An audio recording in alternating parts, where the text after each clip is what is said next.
Hello, a very warm welcome to you all from STT University. I am Dr. Pulin Saluja from Faculty of Dental Sciences.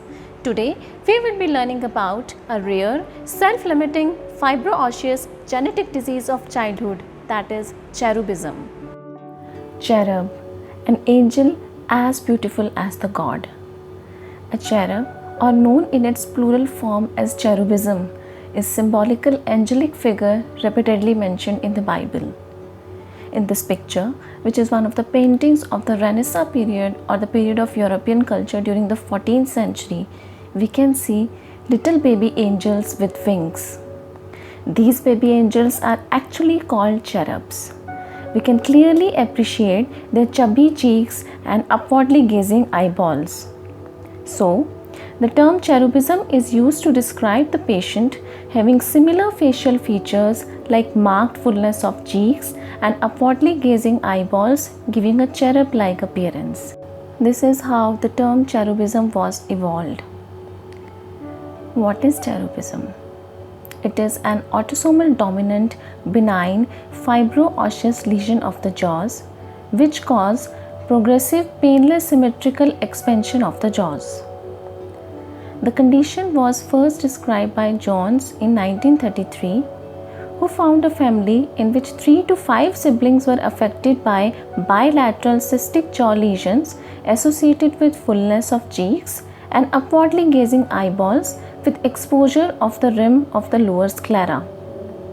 The term cherubism was also coined by Jones. There are some other names for the disease. They are familial fibrous dysplasia of jaws, disseminated juvenile fibrous dysplasia, familial multilocular cystic disease of jaws, or familial fibrous swelling of the jaws. The term fibrous dysplasia should be avoided as it has no relation with fibrous dysplasia of bone.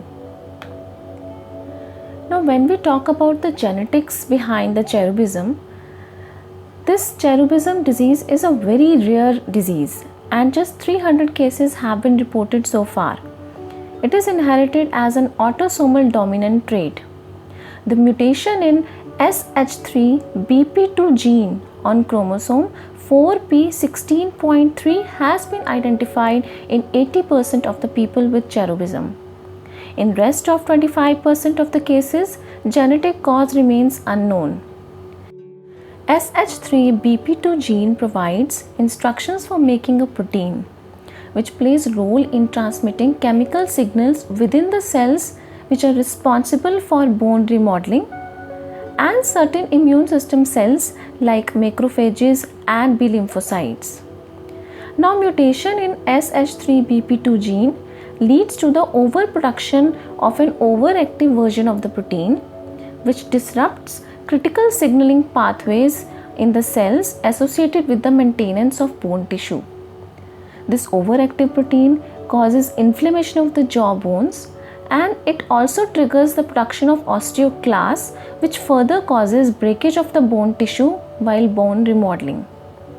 So, bone loss plus inflammation causes cystic growths in cherubism.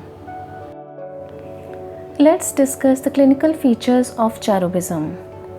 The disease is inherited as an autosomal dominant trait from one generation to the next generation. Affected children are normal at birth. As the child grows, signs and symptoms of cherubism begins to appear. Normally, symmetrical enlargement of the jaws appear between 14 months to 3 years of age. After this, there is rapid increase in the size until the age of 7 to 8 years. Then the lesion either remains same in size or it increases slowly till the age of puberty. At puberty, the lesions begin to regress. The reason behind the regression is still not very clear, but researchers believe that increase in the plasma concentration of sex steroids like estrogen and testosterone are responsible for the decreased osteoclastic activity. This leads to the regression of the disease. Clinical manifestations may range from clinically or radiographically undetectable to grossically deformed maxilla and mandible with impairment in vision, breathing, speech, and swallowing. When we specifically talk about the jaw lesions are more common in the mandible than the maxilla. In mandible, the lesions are more common in the angle and ascending ramus. In maxilla, they are more common in the maxillary tuberosity regions. These lesions are painless and symmetric and are firm on palpation. Submandibular and cervical lymph nodes are enlarged, which contribute to the patient's full-faced appearance. As the lesion expands, the protuberant masses infiltrate the orbital floor and results in the upward tilting of the eyeballs, exposing sclera below the iris. This leads to eye to heaven appearance in the patient. This usually occurs when there is extensive maxillary involvement. Respiratory obstruction is occasional and manifests as an upper airway obstruction caused by the backward displacement of the tongue in the lower back teeth. This usually leads to mouth breathing, snoring, and obstructive sleep apnea. The oral manifestations include premature exfoliation of deciduous teeth, delayed eruption of permanent teeth. Cystic lesions, they grow and expand, causing displacement of teeth in the oral cavity, resulting in the malalignment, transpositions, and rotations of teeth. It may also lead to agenesis of second and third molars, and there can be resorption of root of the existing teeth. In a few cases, cherubism is connected with other diseases and conditions such as a lesion in the humerus, gingival fibromatosis, psychomotor retardation, orbital involvement, and obstructive sleep apnea.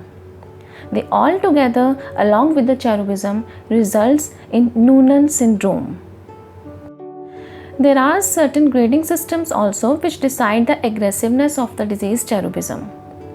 Grade 1, when there is involvement of both mandibular ascending rami. Grade 2, when there is involvement of both maxillary tuberosities and ascending mandibular rami. Grade 3, McCune-Albright syndrome of the whole maxilla and mandible except coronoid process and condyles. Let's talk about the radiographic features of cherubism.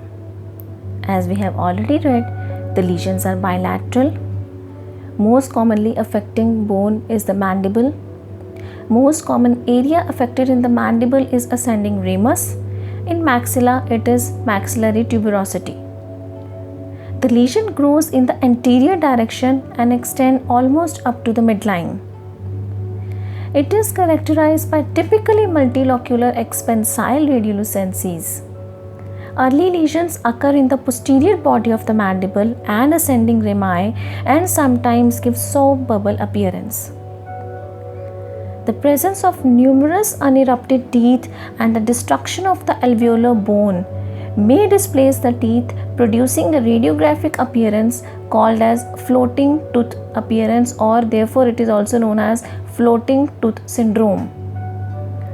With adulthood, cystic areas, they become reossified, resulting in irregular patchy sclerosis, giving ground glass appearance. Now let's see how cherubism looks under the microscope.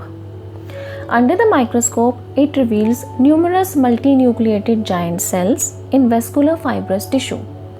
These multinucleated giant cells are TRAP positive, or we can say tartrate resistant acid phosphate positive, which is characteristic of osteoclasts. The collagenous stroma containing a large number of spindle-shaped fibroblasts is unique due to its water-logged granular nature. Foci of extravasated blood are commonly present. Stroma in cherubism tends to be more loosely arranged than that seen in case of giant cell granulomas. Some cases of cherubism reveal eosinophilic cuff-like deposits surrounding small blood vessels throughout the lesion.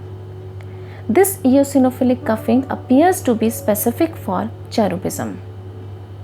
The following lesions should be differentially diagnosed while diagnosing cherubism: giant cell granuloma of the jaws, aneurysmal bone cyst, fibrous dysplasia, hyperparathyroidism, and osteoclastoma.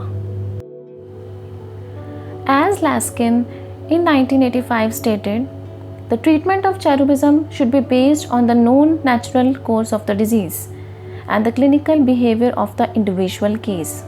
Therefore, surgery to correct the jaw deformities of cherubism is rarely indicated. If necessary, surgery is usually undertaken after puberty. So today, we have learned about all the important aspects of cherubism. Next time when we meet, we will learn about other fibrous lesions. Till then, keep learning, keep growing. See you next time.